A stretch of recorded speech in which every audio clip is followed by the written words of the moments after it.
Welcome to the Leverton on Everything podcast. I'm Leverton, and this is Everything, a daily podcast where I literally review everything in under 10 minutes. So today I'm reviewing Planet of the Apes, the original movie from, 1967 or something like that. I gave it 10 out of 10 stars. If you're the kind of person who cannot stomach any movie that was made more than 20 years ago, this is probably not the film for you. The special effects look quite dated. The way the movie was filmed is also dated, and some of the lines in the film clearly refer to the historical moment when it was released at the end of the 60s. But I think you would be missing out on a sci-fi masterpiece. It's quite good because the dilemma in the film is about the nature of faith versus science. And we, as an audience, are generally rooting for science till the end of the movie when we realize that the science that they're talking about in the movie caused a global catastrophe. So it raises the question, is it better to be ignorant or is it better to be knowledgeable? That's what's so compelling about the film. It seems to be this sort of fish out of water, the universe is turned upside down kind of story. But actually, it's the story of what measures should be taken to prevent destruction.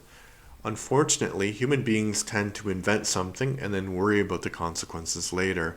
So, it's an interesting examination of what non-humans would do in such a situation. Plus, the ending of the movie is a classic, which probably would have been quite shocking for people who didn't know anything about the book the movie was based on when they watched it for the first time in cinemas. The two main chimpanzee characters, Zira and Cornelius, do a great job of acting under makeup, which must have been difficult and torturous to work with. There are great moments of comedy in this serious film.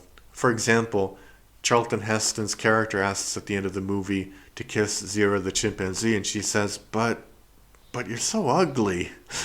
I think it's a great underrated sci-fi, and I would recommend it to anyone who likes sci-fi. I don't know if it's underrated because it is one of those classic things. I think it's underrated in the sense that people don't actually watch it because they see the makeup and they're like, "Oh, that looks ridiculous." Because it does look ridiculous now, but once you start watching it, that kind of sort of fades away. All right, another thing that I would recommend, I have a podcast called Death by Disney.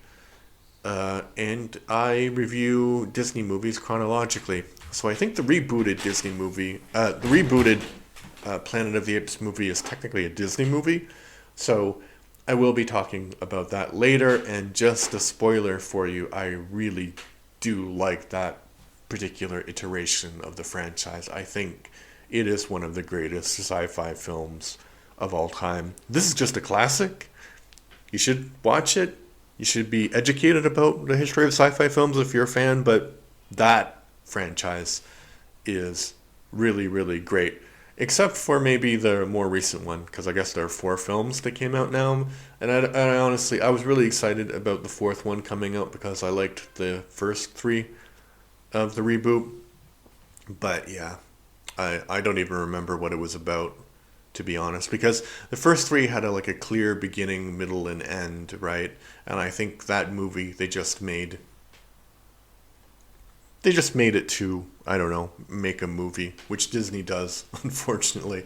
So if you wanna hear my other opinions about Disney movies, check that podcast out. Thanks and bye.